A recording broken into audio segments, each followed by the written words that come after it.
What's up, loved ones?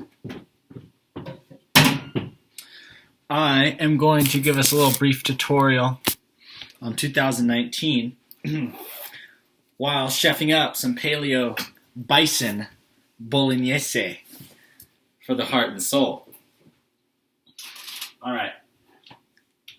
Now, in order to ensure that the Candida fungal infection that I am working through, which you can tell is present in my body based on my tongue, we are going to sub gluten-free pasta with spaghetti squash. Different Candida diets vary on what is important and what is allowed when it comes to squash and certain types of vegetables. I'm going to go ahead with the spaghetti squash because I had it. It's as much about flowing with what you have as it is staying strict, staying disciplined. I'm going to take this beautiful ground, all-natural, grass-fed bison. Hard to see, but maybe up close you get a better picture.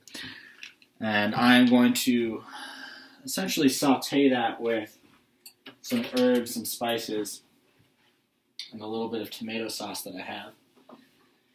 And if you're trying to heal Candida or you're healing a fungal infection, which at this point about 90% of the population probably has, whether that be Candida or another fungal infection, I highly recommend that you check out the labels on anything that's packaged. And making sure that the food you do eat from a packaged source is organic and fresh as possible is key.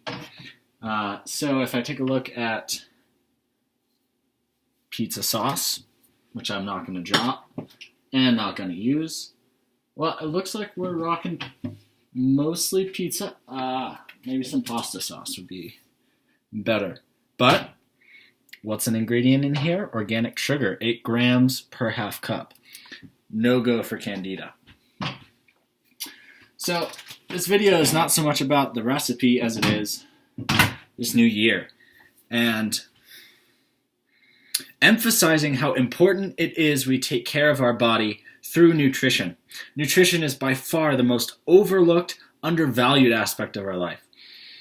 Those who suffer from depression, anxiety, who suffer from chronic fatigue, autoimmune disease, the list goes on and on. Call me a holistic quack, whatever you want to call me. The matter of fact is that most people eat conventionally grown, processed, genetically modified foods that have no nutritional value, that cost more energy from the body to run from mouth to anus than they actually provide the body. So they are draining sources of material rather than energizing sources of material.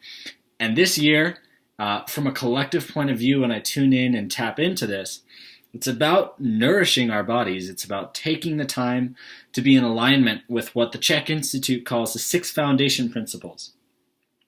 The Yang principles: movement, breathing, and thinking. There we go. And the Yin principles being sleep, rest, hydration, and nutrition. So when those are in balance and the yin and yang forces in our life are in balance, we have the energy to take these beautiful organic things, these beautiful gifts that we have in our life, and turn them into something valuable from a nutrition perspective. And then from a movement perspective, take that nutrition and act it out in the world, whether that be through physical fitness, through Tai Chi, any sort of movement of the body. Your sport, your recreational activity, whatever it may be, then alternatively taking that and finding the rest and the rebound, the anabolic restoration of the body to bring ourselves back into balance from all of this acting in the world. And then when we drink the water that is actually going to be absorbed into our body, alkaline water that has no fluoride, which is a neurotoxin, that doesn't have chloride, which is also extremely toxic to the body, heavy metals, lead, mercury, which are very common in areas like where I live in Albuquerque, New Mexico. There's a lot of mining, and so historically and presently there's a lot of heavy metals that get into the water supply, into the groundwater. And then when you even consider the groundwater being filled with essentially what cannot be processed out of wastewater, what cannot be processed out of what we pump back into the environment, those things being medical drugs, which you cannot remove from water, we start to consider that if you just, probably couldn't see that, but if you just turn on your faucet and you drink tap water, you're getting all of those things in there. If, alternatively, you bring yourself over to the sink and you invest in some filtered water, like so. Reverse osmosis is not necessarily preferable, but I have an alkaline filter on this, which helps it maintain its proper acidity, alkalinity. When water is acidic, filled with all of these different things like heavy metals, pharmaceutical drugs, perhaps recreational drugs, it depends, then essentially what you have is water that cannot be absorbed by the body that causes a lot of harm. So, those are just a few of the thoughts for the year. And from a personal perspective, this year is about finding action and embodiment to all that I have been spiritually working on for years now, since I was 14. The journey has been so fulfilling and fun and adventurous, and the feeling of spiritual expansion is beyond description.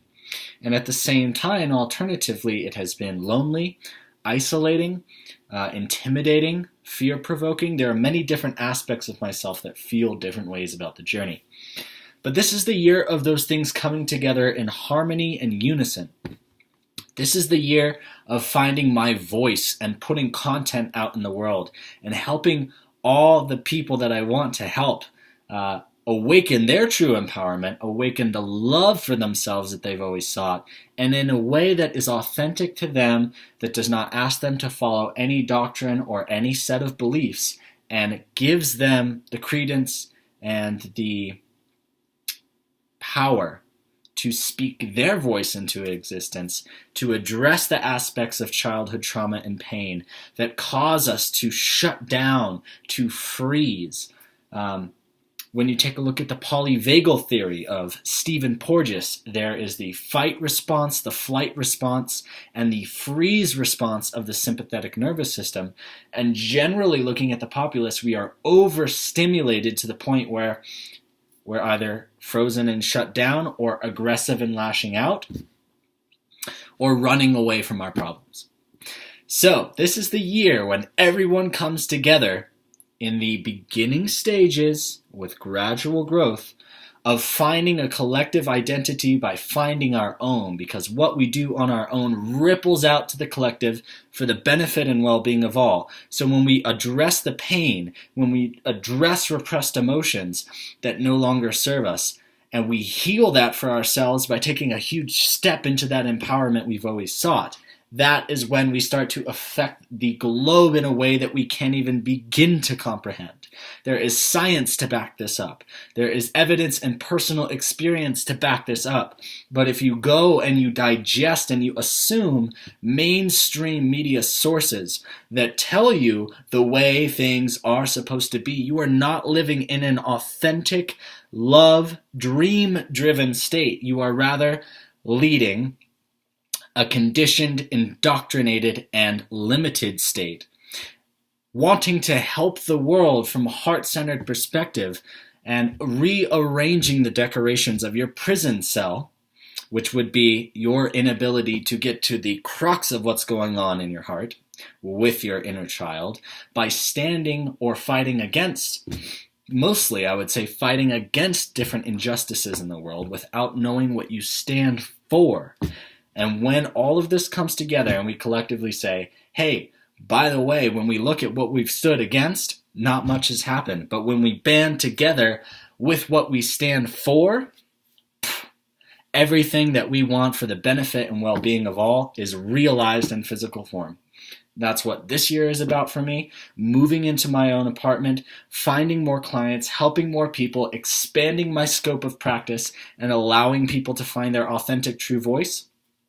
continuing to take care of my body, nourishing my body with organic, fantastic sources of food, eating according to my genetic needs, having fun, being playful, and being light, despite how serious some of the things I just talked about may be, or how intimidating and fear-provoking they might be.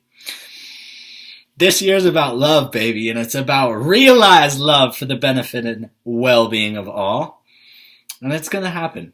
Whether you see it in small ways, whether you don't believe a word that I say, it's okay, because it's happening whether or not we like it or whether or not it's convenient.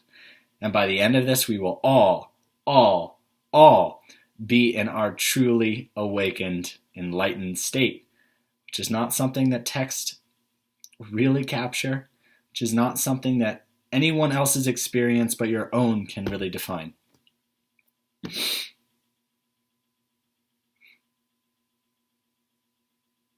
Organic Health Movement, Real Wellness, and Awaken New Mexico. Here we come. Get ready for us. Because we bring in the light, baby! Woo!